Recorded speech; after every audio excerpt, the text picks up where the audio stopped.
What a beautiful day today. The high is 63. And in 2 days, we're going to have snow. What have you been up to? I've been riding on a daydream. It's kind of windy out here, and it's going to change. It's horrible. Can you believe it?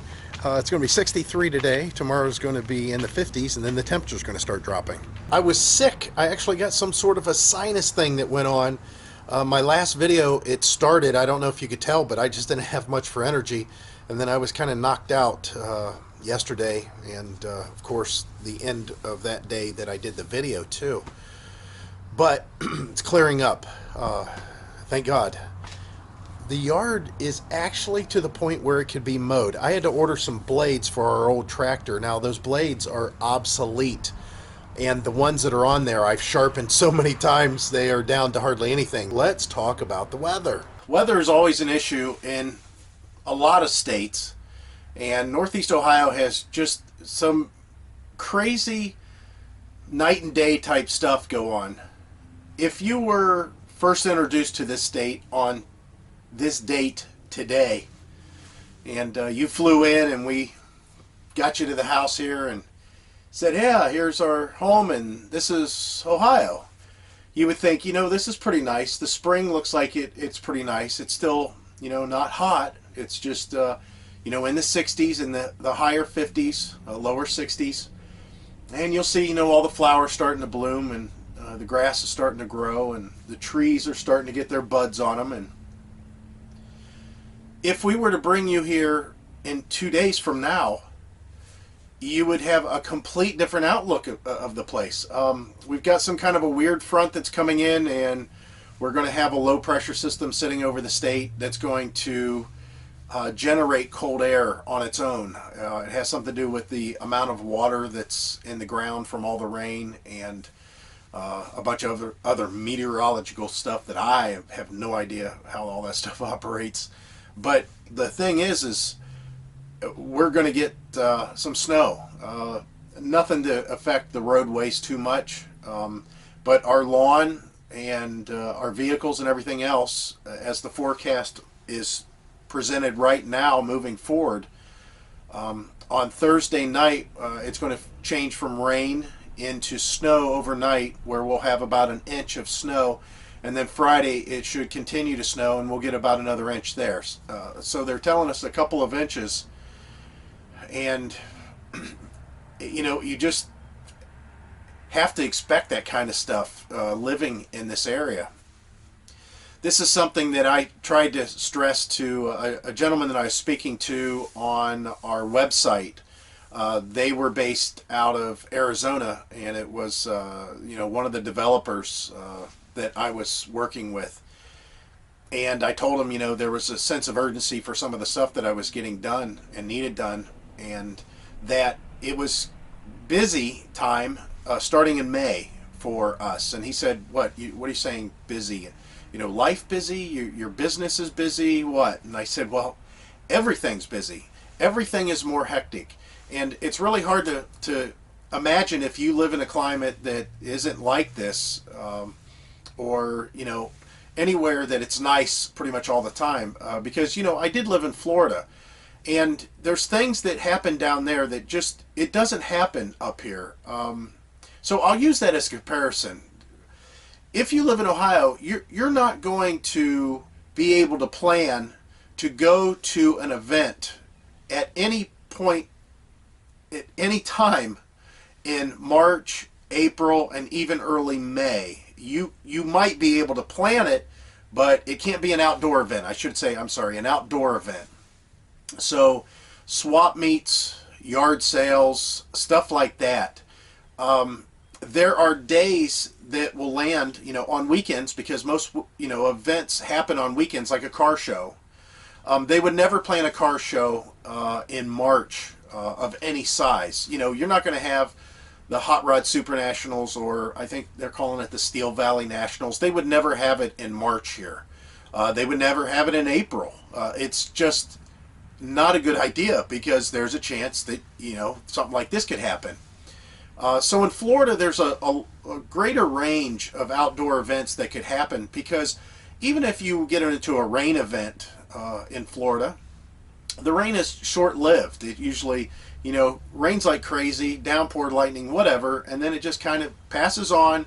Everything gets real steamy and hot, and everything evaporates, and then, 2 hours later, you couldn't even tell that there was any rain.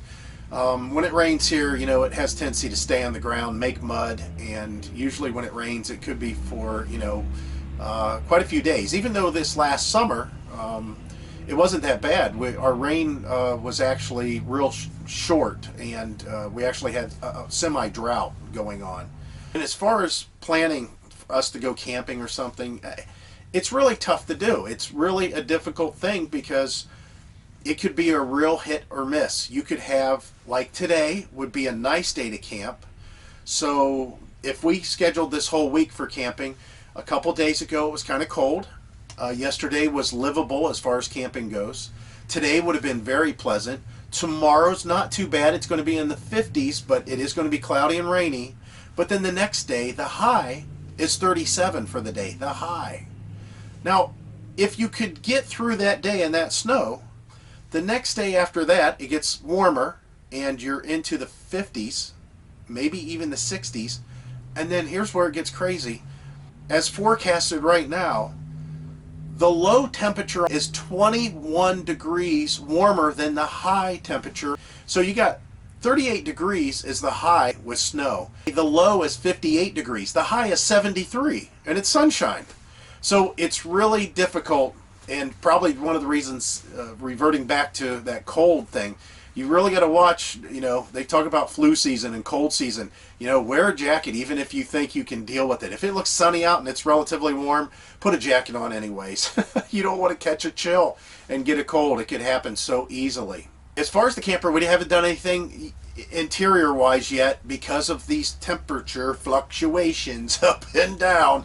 It's not going to do any good to come out here and paint the camper today when the humidity is only showing 62% in here and it's 61 degrees. That's fine. The paint would work out fine in here. All we have to do is open a couple windows. The humidity would drop even lower. But then 2 days from now, it would be way too cold. And then you would be into the 70s. And I don't know how much of that snow evaporating and melting is going to cause a humidity spike. So we can't do any painting. So let's talk about what I have coming from UPS today. Why do I have the awning out? Well, I wanted to show you how bad it is. You can see it's coming across, coming apart at the seams here. It's delaminating. This is what delamination looks like. It's when the two pieces come apart, obviously, and it's just overall old. Now, I got a really good deal on this awning, and it needs cleaned inside here really bad. But when I first got this RV, it didn't have an awning. The roller tube was broke and gone. He threw it away, out of all things. Even though they make repair kits, he threw it away, the guy that had it before us. And of course, no roller tube, no tensioners on the end, and no awning material at all. Now, this awning material is pretty cheap, and I don't have a problem with that, not at all. It's done a good job, and when I first got it, I told Heidi, I said, oh, we got to replace this awning, and that was 3 years ago. I'm glad I listened to her, and we held off. We didn't go with anything crazy when we decided that we were going to buy a replacement, because we knew, we was going to keep the camper forever. The nice thing about this awning was, when I bought it, it was at a permanent campsite, and the guy took it off of his RV because he had a permanent patio built onto his RV, which was a really big fifth wheel. And this is a 21-foot awning. Yeah, it's a 21-foot awning, but the thing is I cut it down. I cut it down to 18 foot, which is what's supposed to be on here. And I got all the arms, I got the roller tube, the canvas, everything. And I got a new center support. Even though I had a center support on ours, I got another one. So $400 for everything. And I got a steal. I mean, that is a really big steal for an awning that's in pretty decent shape and usable, and we've been using it for 3 years.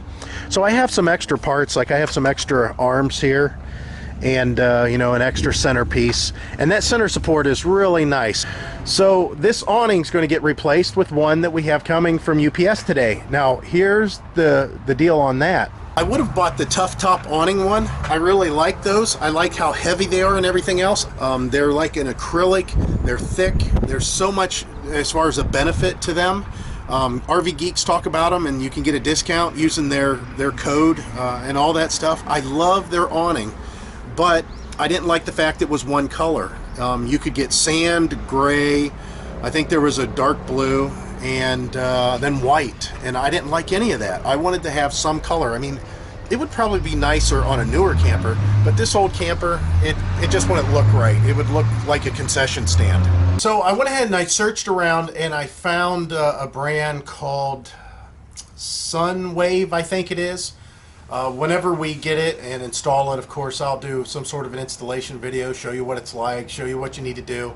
And trust me, I'm sure there's probably 3 or 4 different ways that you could do it. I will try to find the laziest, easy way to do it. So you guys can follow if you need to replace yours.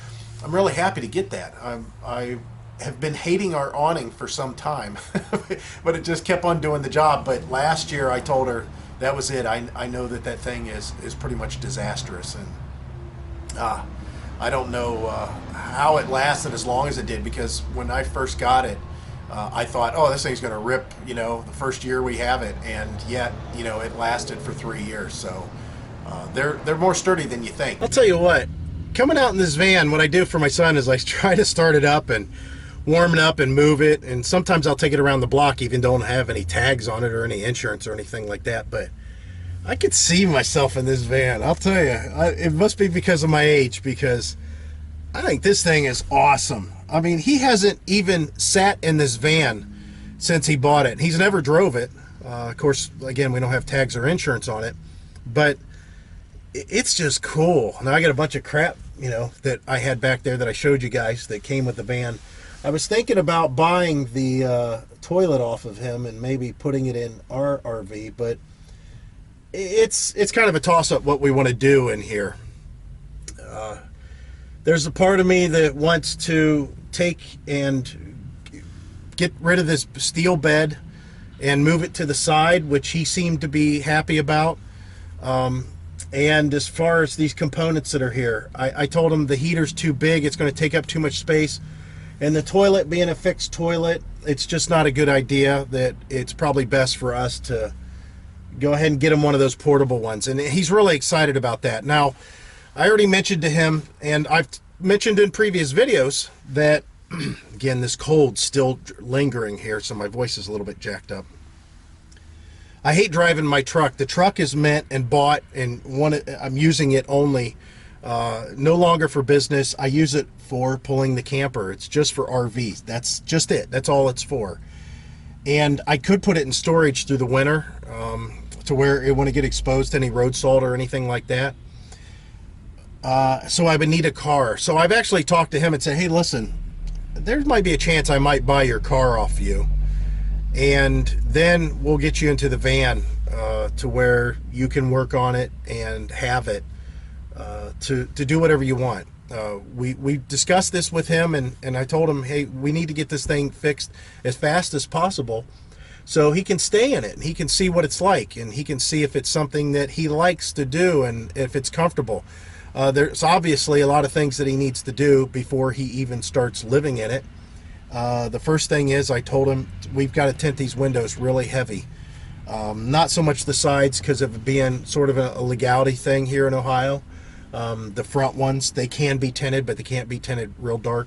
But everything back, you know, those need to be damn near black. They need to be really dark. Plus, on top of that, I think we'll do some sort of Velcro attachment with some kind of a blackout. Plus, we need to put some kind of a cross over here, whether it just be a curtain or it be some sort of a wall and a divider, to where he can have a separation from the front and the back, to where he can't be seen inside the van. I mean, that's stealth camping and stuff. I don't think he's going to be on that level, and that takes a lot of work, and you got to, you know, jump through a lot of hoops and be a fast talker. He's not that type of a person.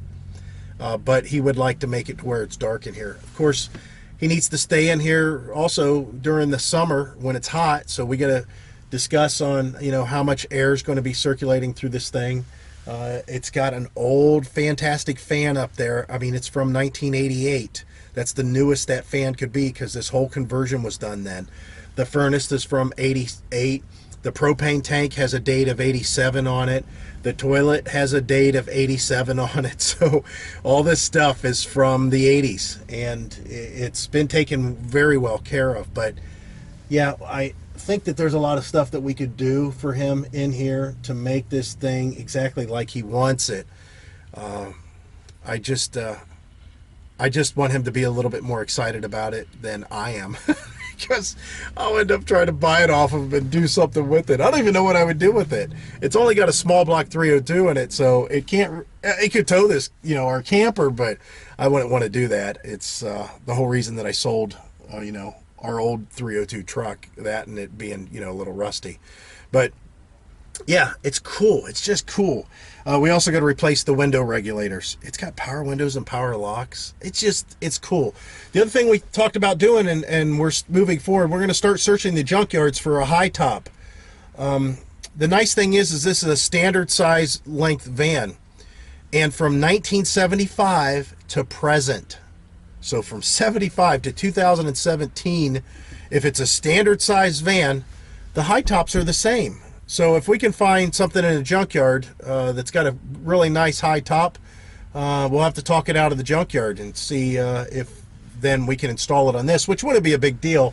From what I can tell, you just drill holes in all four corners and then halfway on both sides, and then get up on top and run a straight edge between all those lines, and then just take your air chisel and just run along. It just cuts it just like Swiss cheese to get it all cut off. And then whatever cross braces are there for the roof, you just cut those with a Sawzall, and then you install the new top. It's usually a urethane and a screw type thing that secures it. It doesn't look difficult at all.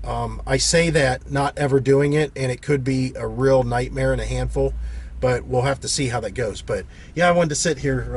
I was just waiting for UPS and thought I'd show you guys the van again, because I just think it's so darn cool. It's just neat. It's, man, I'm all about this. If this van had a 460 in it, I might actually consider this being a tow vehicle.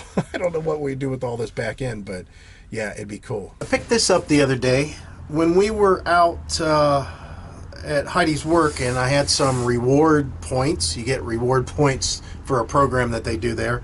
I had some extra money to spend, free money. So I picked up a oil drain container. It holds 16 quarts, and the way I see it is this would be a good way to do my oil changes while we're out on the road, to save myself some money. You know, 16 quarts, I could actually do, you know, a couple of oil changes and still have room in here. I don't plan on carrying it around all the time, but it would be nice to have something a little bit bigger than just the 5-quart capacity, just in case you have to do some other kind of repair that requires some fluid draining. So it has a O-ring sealed lid. Of course, you have the drain area that's sealed, and then there's a vent, which that would be for draining out. And the nice thing is it stores up on edge. It stores to where I could just slide it in somewhere and it would seal off, or of course it could go on its bottom too. So I've had an oil drain container for years, since the late 90s, and it does a good job, but it won't seal off as nice as this one, and it doesn't hold quite as much as this one. So this is a good item to have. Whoa. Slow down.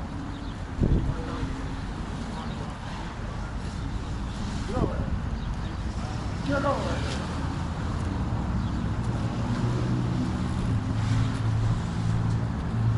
Yeah, that material on the awning needed replaced since we got it. Alright guys, so you've seen UPS drop this off probably an hour or so ago. I was hanging out with one of my old customers, and we were shooting the breeze. But this is all the bigger it is as far as the awning and the way it comes in the box. Made in China. You know, I guess I could expect that. It's pretty inexpensive. So let's go ahead and see if we can open this up and give you guys a view of it. Oh yeah, that's it. Okay, let's go ahead and set this off to the side. So we got some cord, obviously, and got some instructions here. No, I don't know what this is. Oh, it's the pull strap. They gave me a new pull strap. That's kind of interesting. I don't really need a new pull strap, but I'm glad they include that. I think Tough Top Awnings might charge a little extra for theirs. Wow. Okay. So that's interesting. Rolled up this way, and then it's rolled up this way. That makes sense. I've got to insert the bead into the roller groove and then fold the fat. Okay, I see how it works. What they do is they have you put the fabric into the roller tube groove and then push this in, just like if you're replacing the screens on you know, your windows. You've got to push this down into to hold it on to the roller tube. Let me feel what the material is like here. Yeah, it's pretty decent thickness. It's not bad. It's not heavy. It's not as heavy as what was on there, but again, I'm not too concerned about how long this lasts. It'll do a good enough job for us. It's a faded color. You can see how it goes from dark, and then at some point it turns out really light. And then this is the cord that goes into the track up top. So this will be fun to install. Yeah, I think this will be all right. We'll have to get this out and put it up. They said something about having some sort of a protective layer that's sewn or laminated in with the color part to protect it when it's rolled up. Oh, Heidi's calling. Alright guys, so I'm back in the house. Heidi was calling me there, telling me she's on her way, so I wanted to make sure I got in here and got some editing done so I could get this video up. So as always, I hope to see you guys out there. Bye.